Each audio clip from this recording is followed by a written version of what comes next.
Assalamualaikum warahmatullahi wabarakatuh. Kembali lagi di podcast Fasya, dari Fasya untuk Bangsa.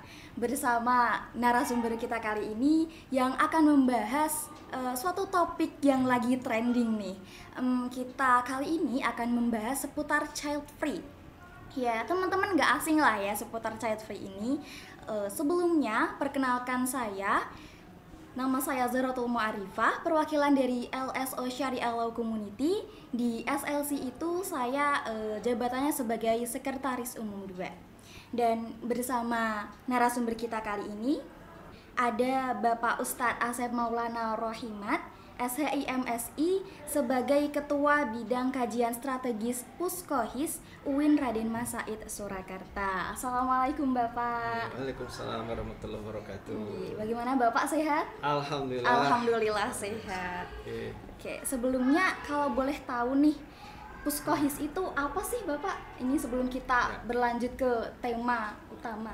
Ya, baik Mbak Zahra. Assalamualaikum warahmatullahi wabarakatuh. Puskohis adalah Pusat Studi Konstitusi dan Hukum Islam.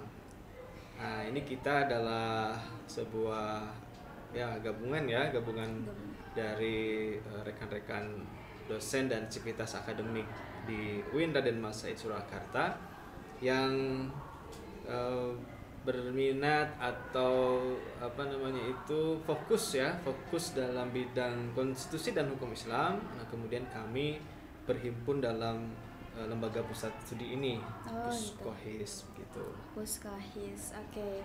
Nih Bapak, bicara tentang yang akhir-akhir ini lagi trending nih. Kan ada influencer itu yang katanya memilih untuk child free gitu ya. Sebenarnya kan istilah child free ini kan sudah lama ada.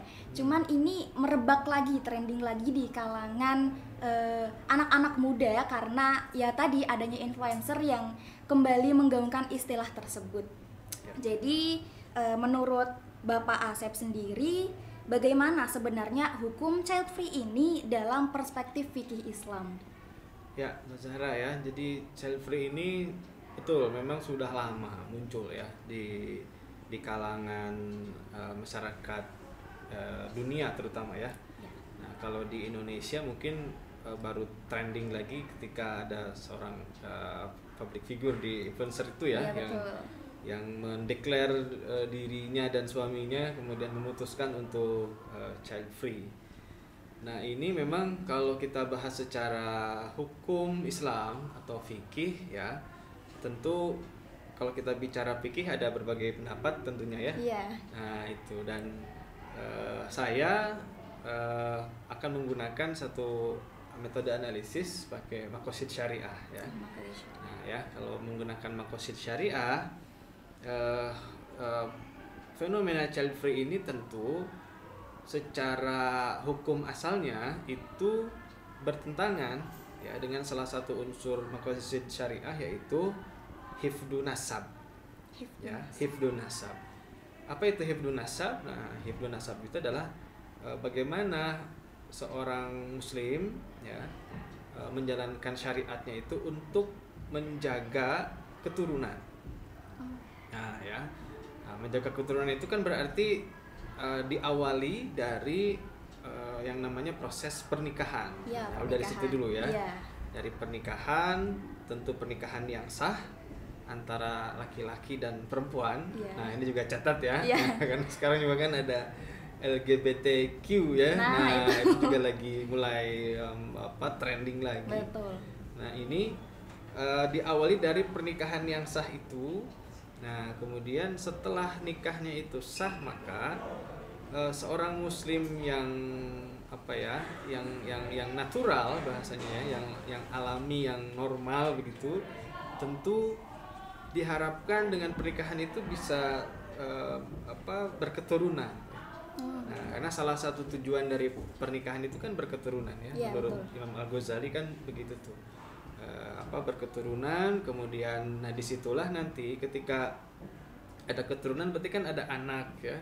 Anaknya lagi nanti dewasa menikah, kemudian ada anak lagi terus, dan itulah yang membuat generasi umat Islam akan terus lestari sampai yaumil akhir nanti Iya, mungkin ya, betul. sampai hari kiamat.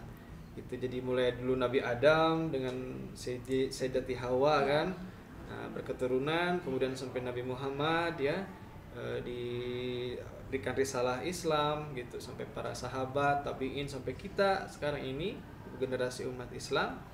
Nah tentu harus harus berlanjut ya. Nah itu, jadi kalau misalkan konsep child free yang ia memutuskan tidak punya anak ya, meskipun secara pernikahan sudah sah ya, sudah Iya, sudah halal sah, ya, ya. sudah secara fikih nikahnya udah sah begitu. Nah tapi dengan beberapa pertimbangan, kemudian mereka memutuskan untuk ya tidak mau punya anak gitu ya. Betul. Tidak mau punya anak, tidak mau punya keturunan. Nah, jika misalkan tidak mau punya keturunannya itu bukan karena sebab yang doruri ya, bukan karena sebab yang darurat gitu dan yang sangat penting, ya maka child free itu dihukumi haram, tidak boleh begitu secara fikih hukum asalnya. Oh, jadi haram ya, Pak? Haram. Nah, kan tetapi karena tadi ya fikih ya ada beragam versi, ketika terjadi di situ sebab yang menyebabkan adanya kedaruratan ya, misalkan ya darurat itu kesehatan kan ya. Oh, ya. Karena kesehatannya terganggu ketika seorang istri itu dipaksakan untuk hamil, misalkan padahal dalam rahimnya ada penyakit ya, atau kalau hamil dia justru akan sakit dan membahayakan bagi ibunya itu, bagi seorang istri itu. Nah, maka di situ child free menjadi salah satu keputusan Yang diperbolehkan. Ya, yang diperbolehkan tentunya.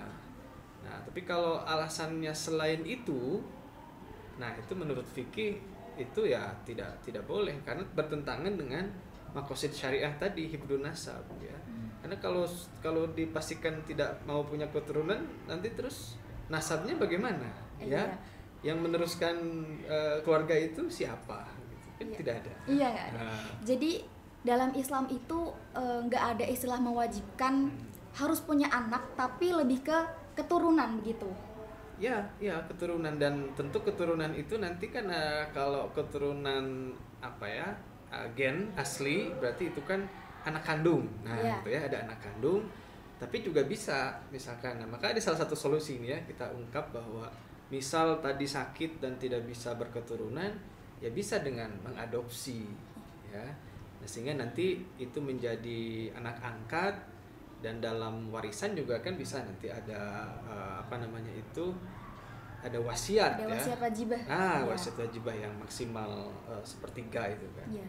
Nah, jadi kita bayangkan juga kalau problem ya, kalau child free misalkan nanti yang mewarisi hartanya siapa? Nah, itu kan jadi Iya, problem jadi ya. bingung. Nah, apalagi misalkan para influencer ini termasuk orang-orang berada lah ya, ekonominya, materinya, terus gimana nanti yang meneruskannya kan? Iya. Jadi problem lagi tuh. Tapi ada nggak sih, Pak, di zaman Rasulullah istilah child free itu mungkin ya ada dalam istilah lain gitu. Zaman dahulu tuh ada nggak sih keputusan seperti itu?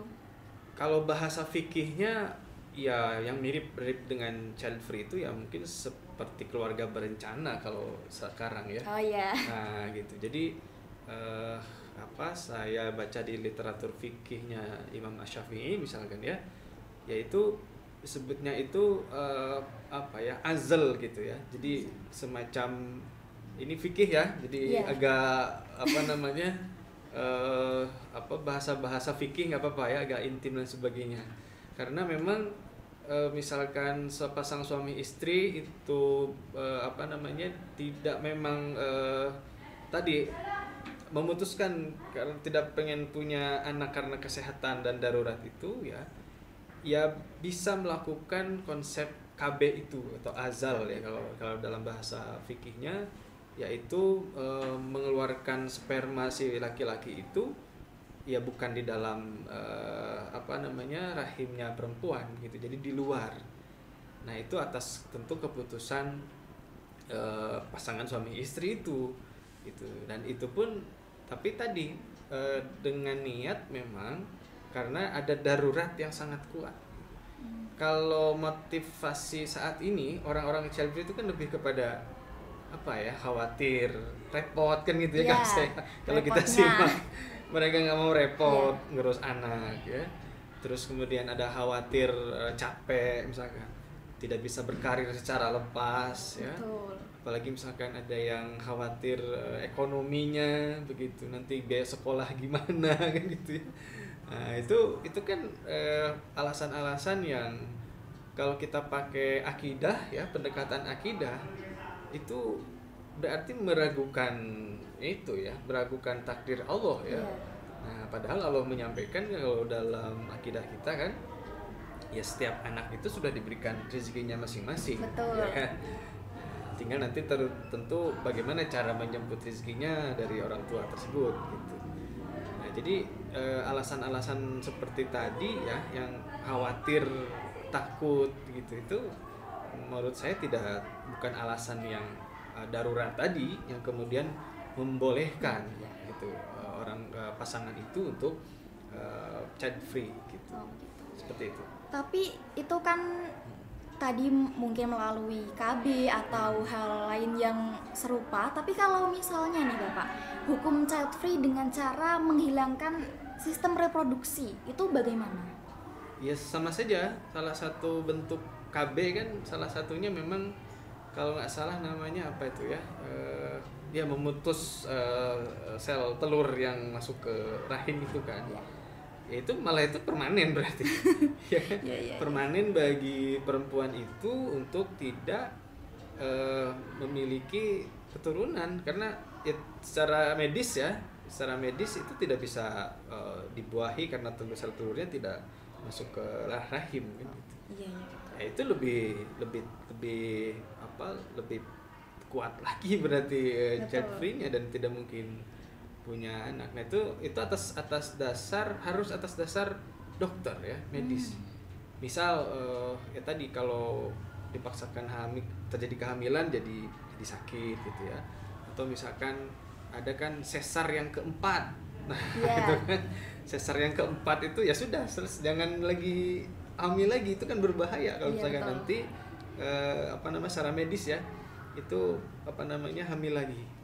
Tapi ada juga yang saya punya teman itu yang sesar 4 kemudian kelima masih bisa melahirkan, itu ada juga gitu ya. Itu kan kuasa Allah. Betul, itu beda-beda juga begitu. Tapi nih Bapak, kalau misalkan ada pasangan suami istri yang jika entah itu suaminya atau istrinya itu menginginkan child free, tapi salah satunya tidak dan dia mengancam mungkin akan bercerai, itu bagaimana Pak? Ya itu malah jadi problem rumah tangga akhirnya kan. Nah itu salah satu dampak buruk dari child free itu. Itu ya, makanya komunikasi antar pasangan kan harus bagus ya. Jadi pernikahan itu bukan hanya sekedar ya udah nikah deh gitu ya. Setelah itu ngapain kan, itu banyak ke depan, itu kan banyak tantangan, banyak ujian gitu ya. Nah ini juga ilmu ya bagi teman-teman mahasiswa nih. Jadi nanti cari pasangan itu yang harus benar-benar tepat. Gitu. Ya, jangan sekedar sekarang lagi suka misalkan gitu ya, lagi sayang gitu. Harus pikirkan juga ke depan nanti cocok enggak gitu. Nah, termasuk keputusan tadi. Salah satu misalkan pengen child free, yang satunya enggak jadi problem besar itu nanti. Ya kan? Mungkin bisa dibicarakan sebelum memulai hubungan yang lebih jauh gitu ya Pak. Tuh, nah ini penting juga, jadi teringat tadi ya. Pastikan, ini terutama anak muda nih ya, milenial, pastikan ketika nanti memilih pasangan, baik itu suami kah atau istri yang dipilihnya ya, mereka tidak memiliki keinginan child free ya. Kalau saya begitu ya. Karena tadi kalau secara fikih misalkan dia sehat-sehat saja, ya, nah itu kan berarti harus berketurunan ya. Kan salah satu sunnah itu kan carilah calon istri itu yang walud wal wadud kan gitu ya, yang kemungkinan nanti bisa memberikan banyak keturunan. Nah kan ada hadis, pernah dengar hadis itu ya.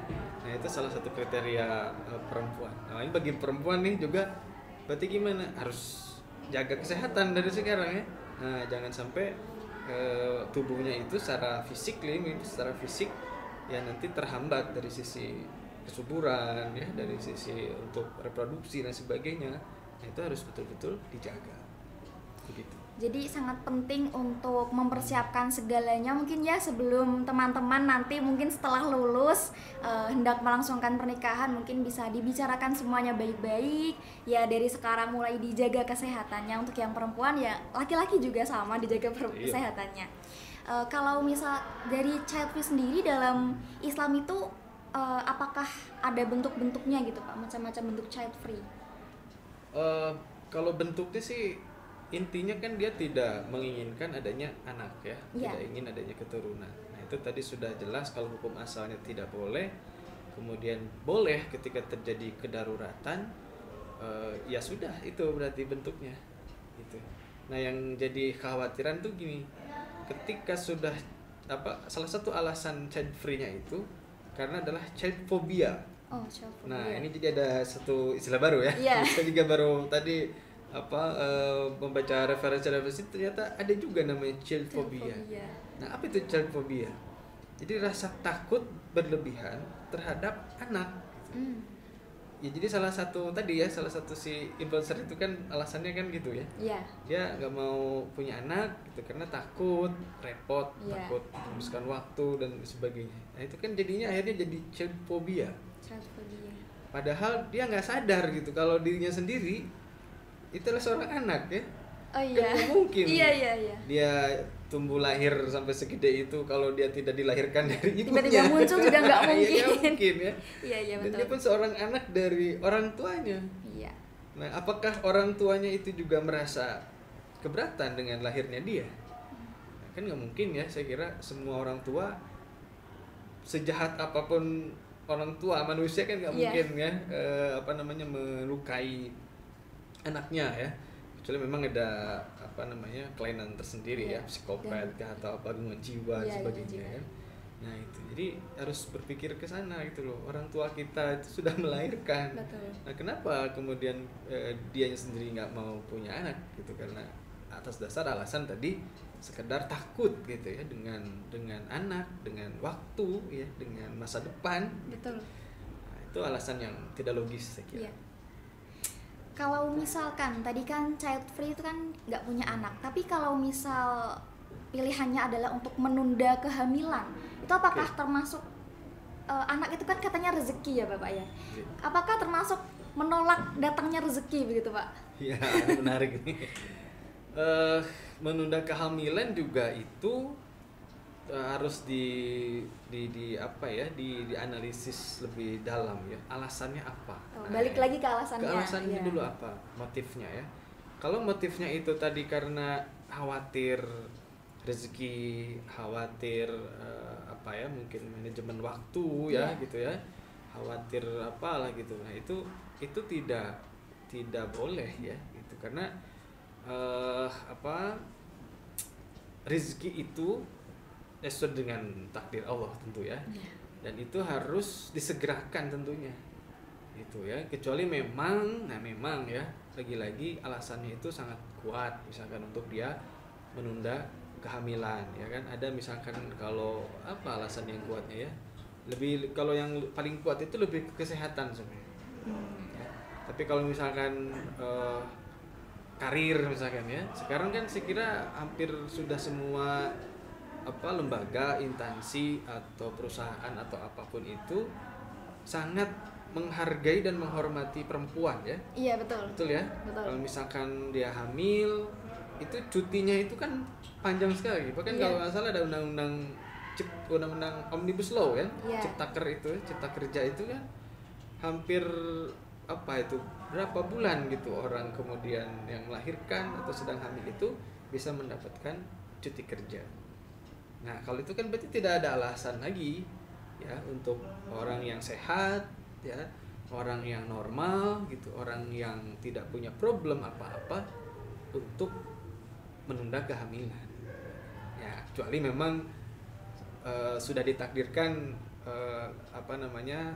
dapat keturunan itu lama, kan ada juga ada ya, misalkan udah setahun menikah belum punya anak begitu ya, 2 tahun nikah belum punya anak. Nah itu kan banyak juga. Nah itu coba bayangkan, orang-orang yang seperti itu kan justru sangat pengen sekali segera mendapatkan anak ya. Nah tapi ada orang yang kemudian mengkampanyekan itu untuk tidak punya anak padahal dia sehat misalnya Iya. gitu. Nah ini kan Katanya. sangat aduh saya sedih sekali dengan fenomena seperti itu.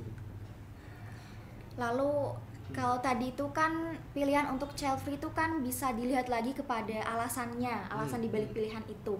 Kalau misalkan nih Bapak, orang yang ya sehat-sehat saja, yang tidak ada tadi keadaan darurat, kalau misalkan ada seorang pasangan yang memilih untuk child free, apakah mereka berdosa? Yes, kalau misalkan mereka sengaja tadi ya untuk child free dan tidak ada alasan apapun yang kuat, yaitu tadi dia sudah melanggar fikih ya, melanggar syariah, terutama maqasid syariah hifdzun nasab. Iya. Nah, kalau dosanya sebesar apa, seberat apa ya walau alam itu ya, itu kan hak prerogatif Allah untuk mengisi hukumannya ya. Nah, tapi kalau secara fikih ya tentu itu sudah berdosa gitu. Dan harus segera tobat lah mungkin ya. Itu supaya nanti lebih baik lagi kehidupannya begitu. Ini ada yang ketinggalan nih Bapak. Yeah. Kalau misalkan seseorang memilih untuk menahan untuk tidak bersetubuh setelah melakukan pernikahan, itu bagaimana? Oke, alasannya apa ya? Nah itu dia. Padahal salah satu hikmah menikah itu ya ya adanya hubungan suami istri, keintiman gitu ya. Jadi persetubuhan itu kan bukan hanya sekedar seksual aja sebenarnya. Yeah. Kalau coba kaji secara fikih lah saya kira ya.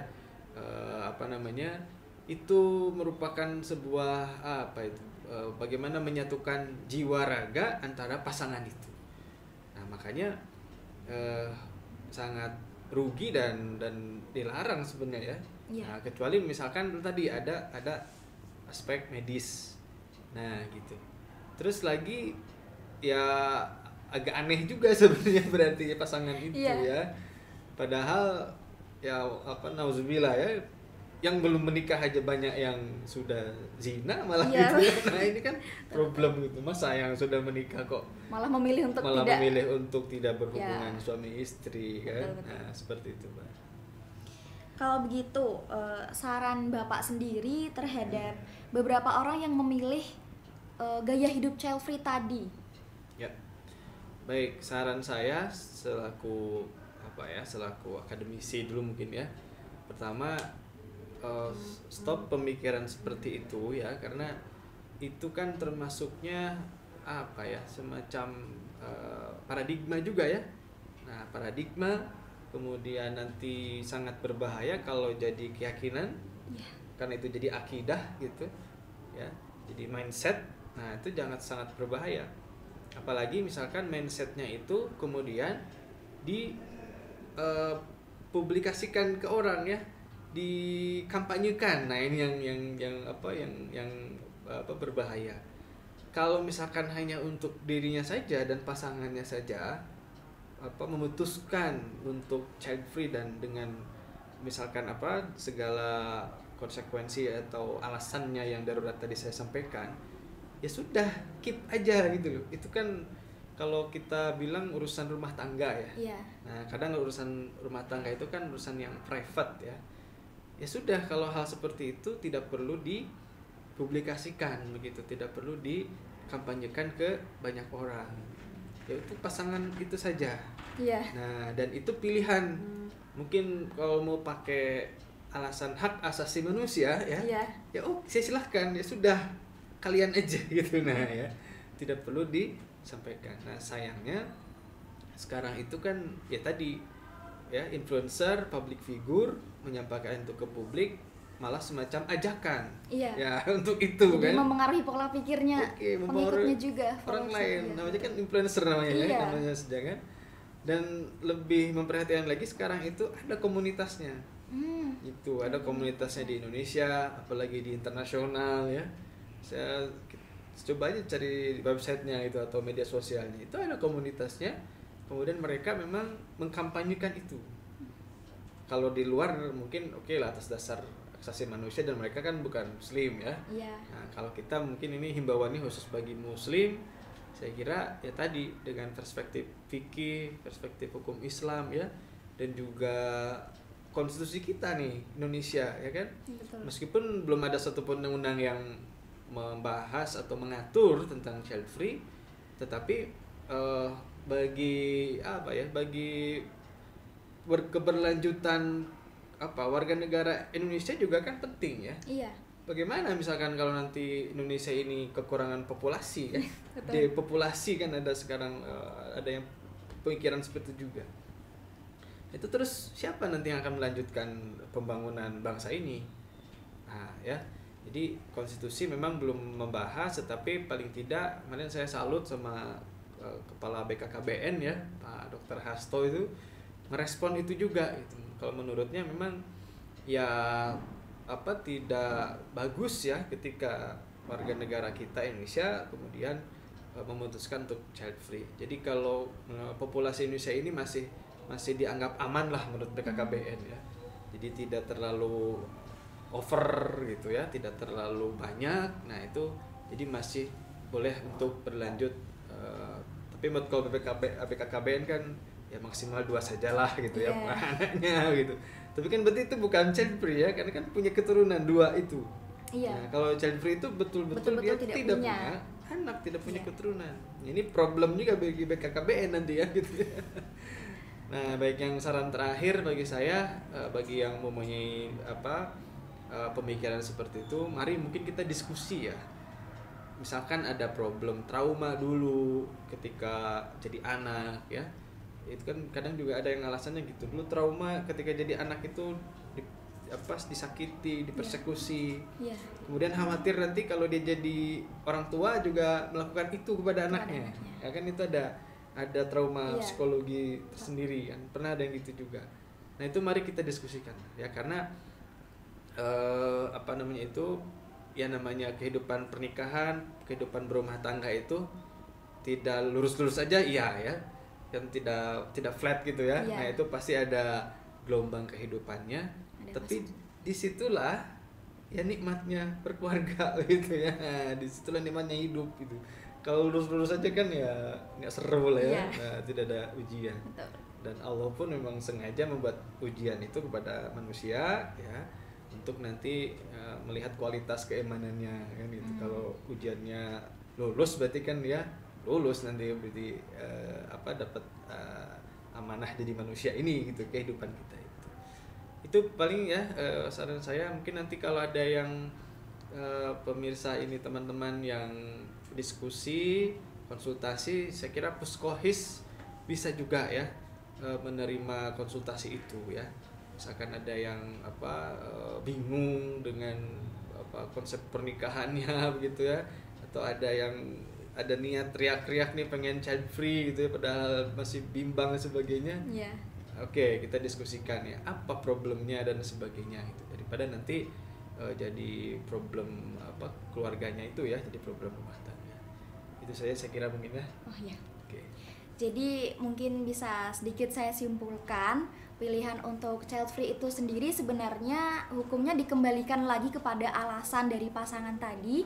Apakah ada keadaan darurat yang kemudian pada akhirnya dibolehkan lah pilihan untuk child free tadi, atau tidak ada sama sekali, dalam artian mereka sehat, mereka mampu dalam segi ekonomi, dalam segi kesehatan ya, dan lain sebagainya. Dan kalaupun nggak ada keadaan darurat itu ya tidak diperbolehkan. Itu tidak sesuai dengan maqasid syariah, begitu ya Bapak? Ya, betul. Kalau boleh tahu nih Bapak, tadi kan Bapak bilang katanya boleh bertanya kepada Puskohis. Lalu itu kemudian cara kita sebagai mahasiswa ketika kita ingin bertanya itu caranya bagaimana Bapak? Oke, bisa nanti di media sosial Puskohis ya, bisa DM ke situ, atau mungkin secara personal juga bisa ke saya atau bisa ke pengurus lainnya. Insyaallah banyak dosen-dosen ya, pengurus dan sivitas akademik di UIN ini yang tergabung dalam Puskohis. Nah itu bisa kontak langsung atau melalui channel podcast Fasya ini ya. DM juga bisa, nanti bisa diteruskan ke kita, karena Puskohis kan sudah bekerja sama dengan Fasya dengan podcast ini. Nah, jadi nanti bisa kita menjawab keluhan-keluhan masyarakat ya, atau teman-teman yang mungkin punya problem tentang fikih juga boleh ya, tanya jawab fikih, karena kita juga fokus di hukum Islam, atau seputar konstitusi juga hukum nasional kita ya, itu juga bisa untuk diskusikan di Puskahis itu.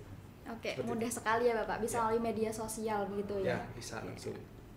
Oke, mungkin sampai di sini terlebih dahulu pembahasan kita kali ini mengenai child free. Kurang lebihnya saya mohon maaf dan saya berterima kasih sekali kepada Bapak yang telah bersedia berbagi ilmu kepada kita semua. Terima kasih untuk ilmu yang diberikan. Wallahu muwaffiq ila aqwamit thoriq. Akhirul kalam. Wassalamualaikum warahmatullahi wabarakatuh.